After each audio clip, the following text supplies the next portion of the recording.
নমস্কার, প্রত্যেককে স্বাগত আজকের অনুষ্ঠানে। শুক্রবার, আজকে 29শে মার্চ। আজকে অনুষ্ঠান করছি, বলেছিলাম আজকে লাইভ করব, সেই অনুসারেই লাইভ করছি।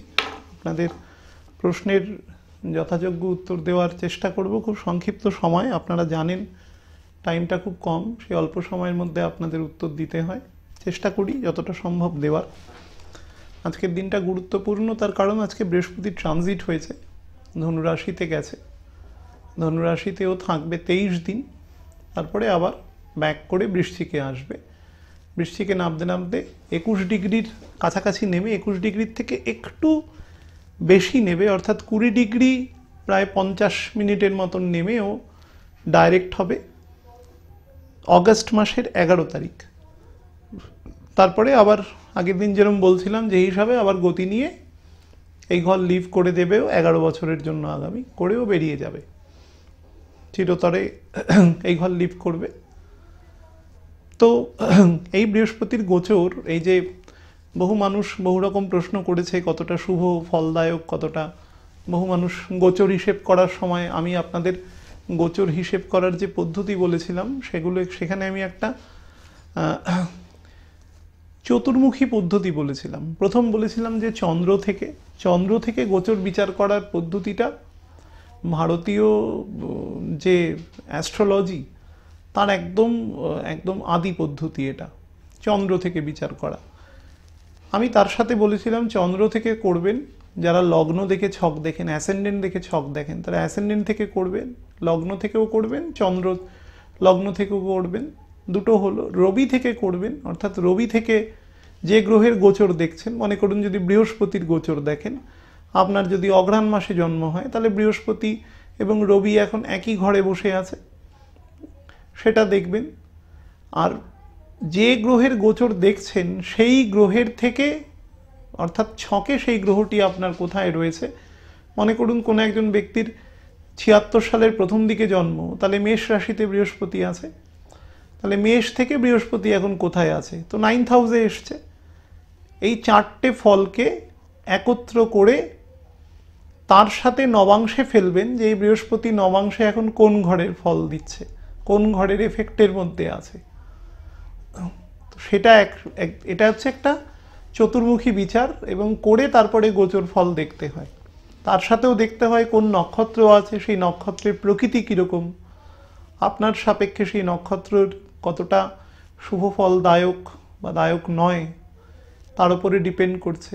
মনে করুন কারুর ছকে, কারুর হরোস্কোপে যদি বৃহস্পতি খুব দুর্বল থাকে, আমি যেটা বলছিলাম যে এক্সজর্শন অফ পাওয়ারের পরে যদি কারুর জন্ম হয় বৃহস্পতি দুর্বল হবে, তো এই দুর্বল বৃহস্পতির সাথে যদি নক্ষত্র সবল হয়, অর্থাৎ 19 নম্বর নক্ষত্র যদি আপনার ক্ষেত্রে সবল হয়, তাহলে ফলটা কিছুটা ও কম্পেনসেট করতে পারবে, অর্থাৎ দুর্বল বৃহস্পতির কিছুটা ফল নক্ষত্র কম্পেনসেট করতে পারে।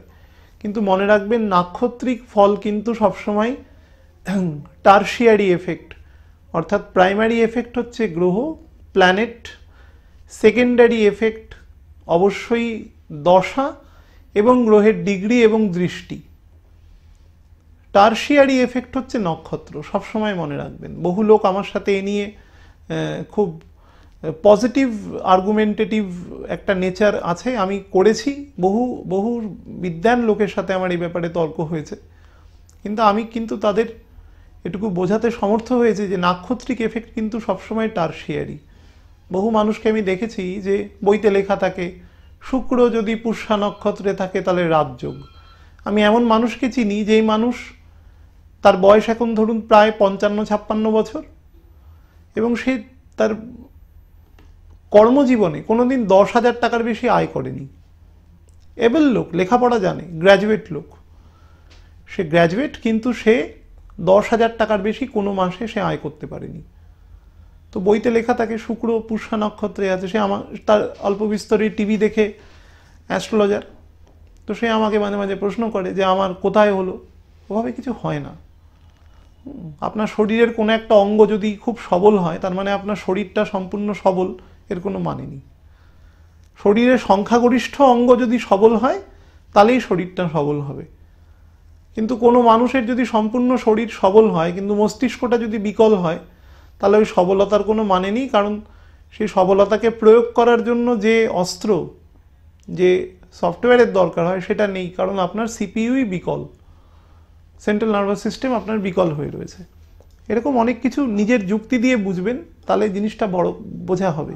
বহু মানুষ আমাকে প্রশ্ন করে আমার বুধাদিত্য যোগ রয়েছে, আমি বলতে বলতে হাঁপিয়ে গেছি যে 100টা যদি হরোস্কোপ খোলেন তার মধ্যে 90টা হরোস্কোপেই আপনি দেখতে পাবেন জাতকের বা জাতিকার বুধাদিত্য যোগ রয়েছে।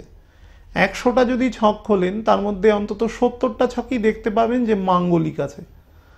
অর্থাৎ যারা অ্যাসেন্ডেন্ট দেখে ছক দেখেন তারা লগ্ন, চতুর্থ, সপ্তম, অষ্টম, দ্বাদশ এই 5টা স্থানে মঙ্গল থাকলে পরেই মাঙ্গলিক, একেবারে বইয়ের সূত্র। তাহলে পৃথিবীতে মাত্র 30% মানুষের বিবাহ ঠিক হওয়া উচিত, বাকি সমস্ত বিবাহ খারাপ। এটা তো হয় না কখনো। বহু লোকের এরকম আছে যে তার হাজবেন্ডের মাঙ্গলিক আছে, ওয়াইফ মাঙ্গলিক নয়, বা উল্টোটা। বহু বিবাহই ভালো আছে। আমি বলেছি মাত্র 5% মাঙ্গলিক অ্যাক্টিভ হয়, বাকি মাঙ্গলিকের ক্ষেত্রে অ্যাক্টিভ হয় না। আগের দিন যারা আলোচনা শুনেছেন তারা জানেন যে গ্রহের বলাবল কখন থাকে। কারুর যদি মঙ্গল এখন যেখানে আছে, এখন সেটা ওর এক্সর্শন অফ ফোর্সে আছে। মঙ্গল নিজে দুর্বল। আমি বলেছিলাম যে গ্রহ দুভাবে বলি হয়। এক হচ্ছে নিজের বল, যেরকম থাকে না বল বাহুবল, নিজের বল। তো গ্রহ যদি নিজে বলি হয় এক, নাম্বার 2 হচ্ছে অন্য কোনো গ্রহের প্রভাবে যদি সে বলি হয়। এই দুটো হচ্ছে গ্রহ বলি হওয়ার। আরেক থার্ড হচ্ছে, বারবার বলছি, যে নাক্ষত্রিক কোনো কারণে হয়তো গ্রহ অতটা বলি নয় কিন্তু নক্ষত্রটা পেয়েছে ভালো, সেটা তার শুভ নক্ষত্র, সুতরাং কিছুটা সে বলি হলো। এই 3টে ভাবে আমি 3 নম্বরটাকে খুব একটা মানে অগ্রাহ্যই করছি প্রায়। প্রথম দুটো, প্রথম দুটোর যদি কোনোটি না থাকে, মনে করুন অন্য কোনো গ্রহের প্রভাবেও মঙ্গল কোনো কারুর ছকে এই সময় বলি নয়, বা মঙ্গল নিজেও বলি নয়, তো এরকম কারুর জায়গায় যদি কারুর মাঙ্গলিক এফেক্ট হয়, তাহলে সেই মাঙ্গলিক এফেক্ট খুব একটা এফেক্ট করবে না। তো সেটা দেখতে হবে। বারবার বলছি যে মঙ্গল হচ্ছে চূড়ান্ত তামসিক প্ল্যানেট। সে যখন আরও তামসিক গ্রহের প্রভাবে চলে আসে তখন তার তামসিক প্রবৃত্তি কিছুটা বাড়বে।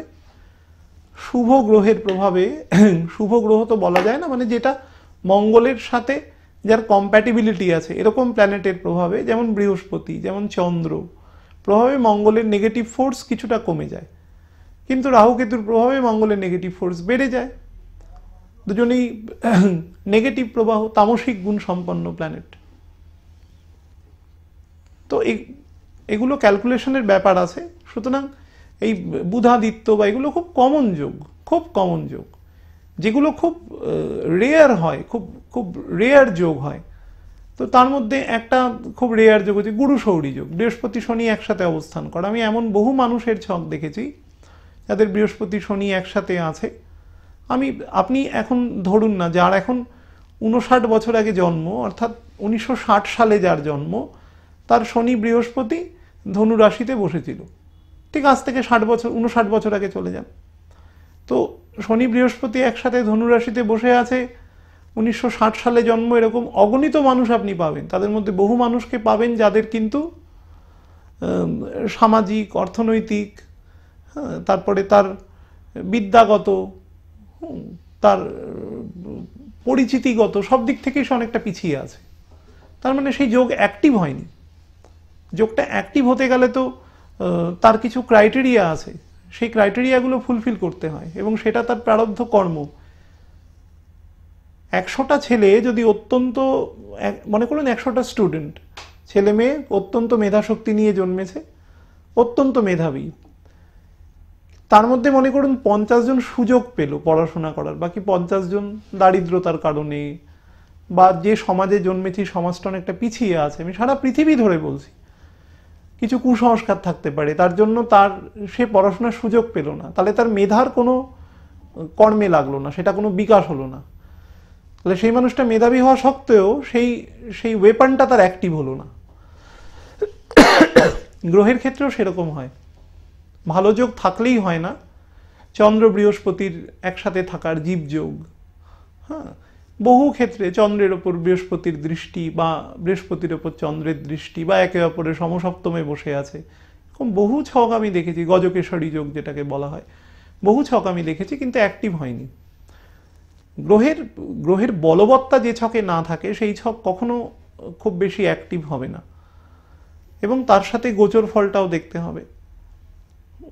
মনে রাখবেন যে ছক যে কোনো হরোস্কোপে যদি কতগুলো কানেকশন, যদি মনে করুন গ্রহ বলি আছে, আগের দিনের আলোচনাটাকে আমি যদি কনক্লুশন টেনে বলি, গ্রহ বলি আছে, কিন্তু কতগুলো টেকনিক্যাল প্রবলেম রয়েছে। টেকনিক্যাল প্রবলেমের মধ্যে আছে কিরকম না, রাহু কেতুর সাথে, স্পেশালি রাহুর সাথে মনে করুন কিছু ভালো গ্রহ কাছাকাছি ডিগ্রিতে চলে এসছে। এক ঘরে থাকলেই কিন্তু খারাপ হয় না, একটা ঘরের স্প্যান হচ্ছে 30 ডিগ্রি, 30 ডিগ্রি পর্যন্ত একটা গ্রহের এফেক্ট থাকে না। আপনি যদি একটা বাড়িতে থাকেন এবং সেই বাড়িতে যদি চিৎকার করেন, মনে করুন চিৎকার করাটা গ্রহের প্রভাব, তো সেটা কত দূর পর্যন্ত যাবে? খুব যদি গলার স্বর আপনার জোরালো হয় তাহলে 50 মিটার অবধি যাবে, তারপরে তো শুনতে পাবে না, মিলিয়ে যাবে। ঠিক সেরকমই গ্রহের একটা প্রভাব আছে। রাহু কেতুর ক্ষেত্রে সেই প্রভাবটা হচ্ছে 7 ডিগ্রি পর্যন্ত। রাহু সতত পরিবর্তনশীল, এক গতিতে চলে, কেতুও তাই।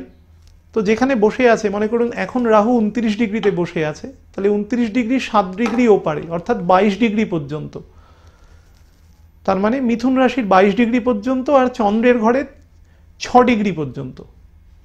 তাহলে চন্দ্রের ঘরে 6 ডিগ্রি থেকে মিথুনের ঘরের 22 ডিগ্রি, এই যে স্প্যানটা আছে, এই স্প্যানটাতে কিন্তু রাহুর মধ্যে যদি কোনো শুভ গ্রহ, স্পেশালি পজিটিভ ক্যারেক্টারের প্ল্যানেট, মনে করুন বৃহস্পতি বা চন্দ্র যদি এসে যায়, বা শুক্র যদি এসে যায়, তাহলে কিন্তু তার নেগেটিভ প্রবৃত্তি বাড়বে। শুক্রের মধ্যে যেমন কিছু গুণ আছে, সেরকম কিছু নেগেটিভ গুণও আছে। আমি বহুবার আলোচনার ক্ষেত্রে বলেছি যে শুক্রের মধ্যে তামসিক প্রবৃত্তি প্রভূত পরিমাণে আছে, কিন্তু শুক্র হচ্ছে সফিস্টিকেটেড, তো তার তামসিক প্রবৃত্তিটা হচ্ছে সফিস্টিকেটেড, হট করে বোঝা যাবে না, কিন্তু তার মধ্যে অত্যন্ত তামসিক প্রবৃত্তি আছে, কিন্তু আর্ট অ্যান্ড কালচারের ক্ষেত্রে তার একটা পজিটিভ গুণ আছে। তো এই তিনটে প্ল্যানেট যদি রাহুর এই স্প্যানের মধ্যে ঢুকে যায়, সে কিন্তু ম্যালাইন করবে, রাহু তাকে গন্ডগোল করবে। এই নিয়ে বহু মানুষ প্রশ্ন করেছে যে 7ই মের পরে যখন মঙ্গল এসে এখানে ঢুকবে, তখন রাহু মনে করুন আরো 2 ডিগ্রি নেমে আসবে, মানে এই ঘরের মধ্যে ঢুকে আসবে, তো তখন তার স্প্যানটা হয়ে যাবে মোটামুটি, মঙ্গল যতদিন থাকবে প্রায় 16-17 ডিগ্রির পরেই মঙ্গল যেটা ঢুকবে ওর প্রভাবের মধ্যে এসে যাবে। তো মঙ্গল যখন ওর প্রভাবের মধ্যে আসবে, তখন রবিও পাস করবে এখান দিয়ে, উল্টো দিকে থাকবে শনি কেতু। তো এটা নিয়ে বহু মানুষ প্রশ্ন করেছে যে ওই সময় কি খুব খারাপ প্রভাব দেবে? খারাপ প্রভাব একযোগে বলাটা কোনোদিন যায় না যে একটা মারাত্মক খারাপ প্রভাব, এরকম তো হয় না। ওই সময় বহু মানুষ প্রমোশন পাবে, বহু মানুষের সন্তান হবে, বহু মানুষের বিবাহ হবে, আবার বহু মানুষ অনেক কিছু হারাবেও। তো সেটা তার ছকের কারকতা অনুসারে ঘটে, কিন্তু ওই সময়টা একটু সেন্সিটাইজড সময়, অবশ্যই একটু সেন্সিটিভ সময় সময়টা। সুতরাং কিন্তু প্রত্যেকেরই ভয় পাওয়ার মতন কিছু নেই। যার যার ক্ষেত্রে ওইখানের পজিশন ভালো আছে তার ভালো, কিন্তু যার ক্ষেত্রে দশা খারাপ আছে, রাহুর দশা, কেতুর দশা, বা শুক্রের দশা, বা মঙ্গলের দশার শেষ দিক, বুধের দশার শেষ দিক, এরকম যাদের ফ্যাক্টরে আছে, তাদের একটু সাবধান চলা উচিত। স্পেশালি যাদের কোনো মঙ্গল জনিত বা স্যাটার্ন জনিত কোনো নেগেটিভ তার ছকের মধ্যে আছে, বা বুধ কোনো কারণে একটু ওভার অ্যাক্টিভ, স্পেশালি মঙ্গলের ঘরে বা শুক্রের ঘরে যদি ওভার অ্যাক্টিভ হয়, তাহলে ওই সময়টা একটু সাবধানে থাকতে হবে চলাফেরার ক্ষেত্রে। বুধ হচ্ছে কি, বুধের ওই ঘরটা হচ্ছে বায়বীয় দ্বিস্বভাব, কিন্তু বায়বীয় অবস্থান, কিন্তু দুটো জলের ঘরের মধ্যেখানে বসেছে, ফলে কিছুটা জলীয় বা তার মধ্যে প্রকৃতিও রয়েছে। তাহলে এতগুলো ইন্ডিকেশন বলে দিলাম, এবার বাকিটা মিলিয়ে নেওয়ার দায়িত্ব আপনার, যারা ওদিকে রয়েছেন, টিভি দেখছেন বা পরে মোবাইলে দেখতে পারবেন, তারা দেখে নেবেন যে কি এফেক্ট হয় ওখানে। ওই সময়টা বর্ষাকাল, সুতরাং জল থেকে বিপদ আসতে পারে কোনো, সেটা পান করার ক্ষেত্রেও হতে পারে, সেটা পা পিছলে যেতে পারে কোনো কারণে, পড়ে গিয়ে একটু চোট পেলেন। যাদের ক্ষেত্রে কারকতা, নেগেটিভ কারকতাটা বেশি আছে, তারা একটু বেশি চোট পেতে পারেন। যারা গাড়ি ঘোড়া চালান তাদের ক্ষেত্রে ব্রেক অয়েল এগুলোকে চেক করা।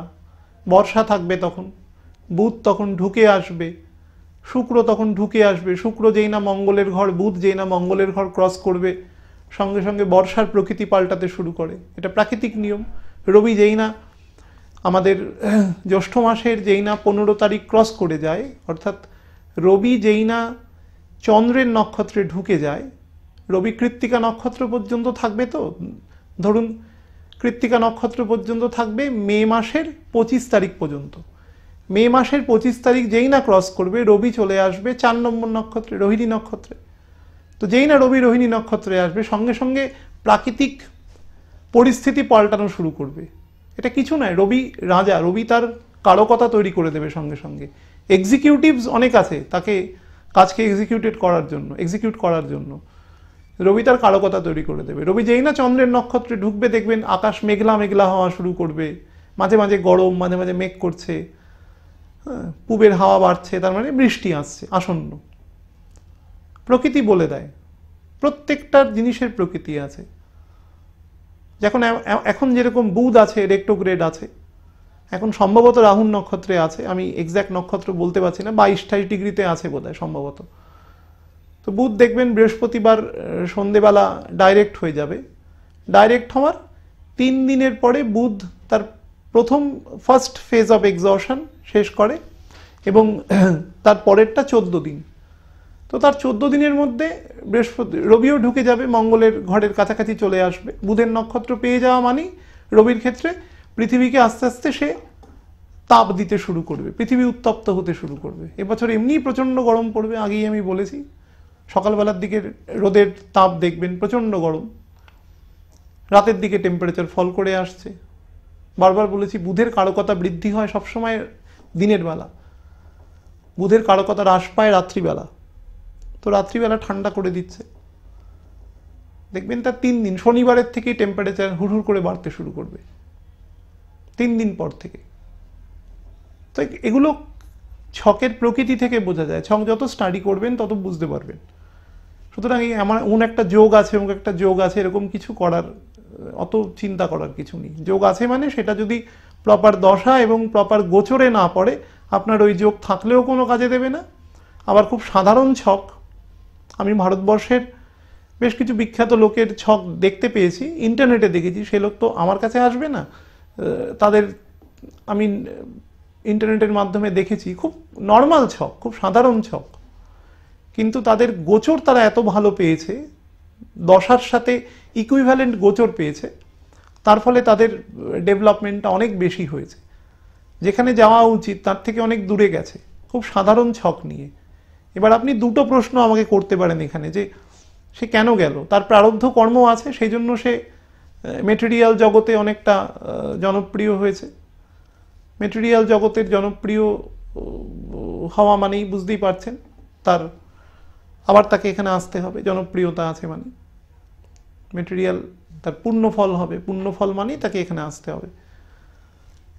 আর সেই সময় জন্মগ্রহণকারী বহু মানুষও আছে যারা খুবই সাধারণ জীবনযাপন করেছে, অনেকের স্বল্পায়ু ছিল, হয়তো খুব দ্রুত মারাও গেছেন, সেরকম মানুষের কর্মফল নেগেটিভ ছিল। তো সেটাও দেখতে হবে। আমি বৃহস্পতির এই ট্রানজিটটা নিয়ে বেসিক্যালি বলবো, এই 21 দিনের বৃহস্পতির ট্রানজিট নিয়ে অনেকে প্রশ্ন করেছে। মঙ্গল যখন ওইখানে ঢুকবে তখন আমি তার নবাংশটা ধরে আমি বলে দেবো, রাহু এবং মঙ্গলের নবাংশ ধরে বলে দেবো। সেটা সম্ভবত আমি মে মাসের, যদি ওই সময় পর্যন্ত থাকি তাহলে সেই সময় বলে দেবো, মে মাসের প্রথম দিকের কোনো একটা সপ্তাহে। অতটা চিন্তিত হওয়ার মতন কিছু ব্যাপার নেই। ওখানে রেক্টোগ্রেড হলে প্রবলেম করতো, যেটা 2007 সালের শেষে হয়েছিল। 2007-এর একেবারে শেষে মঙ্গল মিথুন রাশিতে রেক্টোগ্রেড হয়েছিল। রেক্টোগ্রেড হয়ে প্রায় মিথুন এবং বৃষর একেবারে জাংশনের মধ্যে চলে এসেছিল। ওই সময়টা খারাপ ছিল। ওই টাইমটা ছিল 28শে জানুয়ারি পর্যন্ত 2008, এবং তার থেকে 66 দিন আগে চলে যান, তার মানে নভেম্বর মাসের 22-23 তারিখ নাগাদ ওর রেক্টোগ্রেড হয়েছে, এবং ওটা ছিল ওই সময়টা, এই টাইমটা নেগেটিভ ছিল। আপনারা ওই সময়ের সামাজিক, রাজনৈতিক, অর্থনৈতিক সব রকম ঘটনাবলী চিন্তা করুন বা খবরে দেখুন, ইন্টারনেটে দেখুন, তাহলেই বুঝতে পারবেন ওই সময় মঙ্গল ওখানে কি নেগেটিভ প্রভাব দিয়েছে। কারণ শনি তখন সিংহ রাশিতে ছিল, তো শনি যখন ওখানে রেক্টোগ্রেড হবে তখন ওখানেও কিছু নেগেটিভ এফেক্ট দেবে। বৃহস্পতিও তখন ছিল সম্ভবত ধনুর ঘরে, ধনু নয় তখন সম্ভবত বৃশ্চিকের ঘরে ছিল 2008-এ, তারও কিছুটা ঠিক আজ থেকে 12 বছর আগে, তখন নেগেটিভ এফেক্ট দিয়েছে। কিন্তু মঙ্গল ওখানে এখন পূর্ণ গতিতে থাকবে, সুতরাং এতটা চিন্তা করার মতনও কিছু নেই। বৃহস্পতি যে এই 23 দিনের জন্য এখানে ঢুকবে, এখানে কিন্তু বিরাট একটা কিছু প্রভাব বৃহস্পতি দেবে না, প্রথম বলে রাখি। যারা যারা অত্যন্ত ভালো দশায় এবং জন্মছকে বৃহস্পতি অত্যন্ত বলি আছে, তার বলবত্তা আছে বৃহস্পতির, স্যাটার্ন ভালো পজিশনে আছে, তার সাথে বুধ ভালো পজিশনে আছে, এই এতগুলো কথা বললাম। কেন বুধকে বললাম? কারণ তার উল্টো দিকের ঘরটা, বৃহস্পতি যে ঘরে ঢুকবে তার সমসপ্তমের 180 ডিগ্রি দূরের ঘরটা বুধের ঘর, সেখানে রাহু বসে আছে। যেই না বৃহস্পতি ওখানে ঢুকবে, রাহুর সাথে বৃহস্পতি সরাসরি দৃষ্টি বিনিময় হবে। তো রাহুর সাথে বৃহস্পতির দৃষ্টি বিনিময় হওয়া মানে মেলাইন করা। ওখানে কেতু বসে আছে, কিন্তু কেতু বৃহস্পতির থেকে অনেক দূরে আছে, প্রায় 27-28 ডিগ্রি দূরে আছে, তো কেতুর এফেক্ট কিছু থাকবে না। শনিও অনেক দূরে আছে, প্রায় 25 ডিগ্রি দূরে আছে, খুব সামান্য একটা এফেক্ট আসবে। কিন্তু মেনলি রাহুর এফেক্ট আছে। রাহু যেহেতু ওই ঘরে সামান্য ঢুকেছে এবং বৃহস্পতিও সামান্য ঢুকবে, রাহুর পূর্ণ এফেক্ট আছে। সুতরাং যাদের যাদের হরস্কোপে বৃহস্পতি বলি আছে, শনি বলি আছে, তার সাথে বুধের অবস্থান ভালো আছে ছকে, তারা কিন্তু ওই সময়টা বেটার এফেক্ট পাবে। যাদের ক্ষেত্রে এই তিনটে জিনিসের কোনো একটা নেই বা তিনটের কোনোটাই নেই, তাদের ক্ষেত্রে কিন্তু ভালো দশা থাকলেও যে একটা বিরাট কিছু মিরাকিউলাস এফেক্ট হবে তা কিন্তু নয়। কারণ 15 মিনিট ঢুকে একটা গ্রহ কিন্তু খুব বেশি প্রভাব বিস্তার করতে পারে না।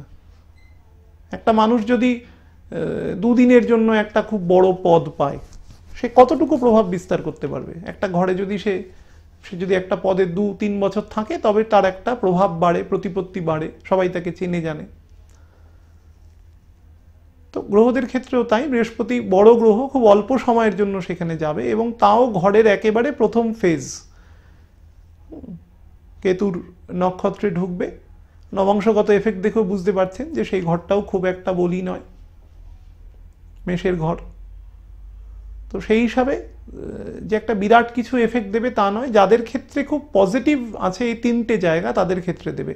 আরও একটা জিনিস বলে রাখি, যাদের যাদের জন্মছকে শুক্র রেক্টোগ্রেড আছে কোনো জলকারক ঘরে, মিনের ঘরে, বৃষের ঘরে অর্থাৎ নিজের ঘরে, চন্দ্রের ঘরে কর্কটে, তুলার ঘরে বা মকরে, এই 5টা ঘরের মধ্যে যাদের শুক্র রেক্টোগ্রেড আছে, তারাও কিন্তু এই সময় একটু, এই সময়টা খুব প্রভাব হয়, যেটা চিকেন পক্স এই জাতীয় প্রবলেম বা আরও ব্যাপার আছে। শুক্র যদি শনি দ্বারা দৃষ্ট হয়, শুক্র যদি কেতু দৃষ্ট হয়, কেতুর তো দৃষ্টি হয় না, কিন্তু অ্যাটলিস্ট সমসপ্তমে যদি থাকে বা কেতু যুক্ত হয়, যুক্ত হয়ে নিজের ঘরে বসে থাকে, শুক্র যদি মঙ্গল যুক্ত হয়ে খুব কাছাকাছি ডিগ্রিতে থাকে 4-5 ডিগ্রির মধ্যে, সেখানে যদি মঙ্গল আবার রেক্টোগ্রেডও হয় বা শুক্রও রেক্টোগ্রেড হয়, তাহলে কিন্তু এই জাতীয় একটু রোগের প্রাদুর্ভাব হতে পারে। কোনো খারাপ কিছু নেই, কিছুদিন শরীর খারাপ হবে আবার ঠিক হয়ে যাবে, এগুলো খুব মাইনর এফেক্ট হয়, বড় কোনো এফেক্ট। কিন্তু যাদের যাদের নেগেটিভ দশা আছে, স্পেশালি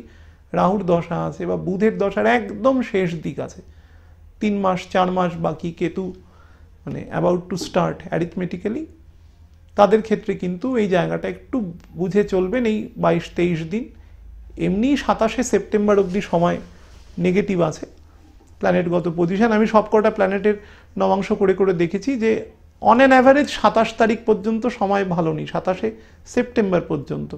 এর মধ্যে পুরোটাই যে খারাপ আছে তা নয়, কিন্তু মোটের ওপরে এই সময়টা কিন্তু যে খুব ভালো বলা যায় তা কিন্তু নয়। আজকে এখানেই শেষ করতে হচ্ছে, আগামী দিন এই নিয়ে বা অন্য কিছু নিয়ে আলোচনা করব। আপনারা দেখতে থাকুন এবং অসুবিধে হলে ফোন করবেন, যোগাযোগ করবেন। আজকের মতো নমস্কার।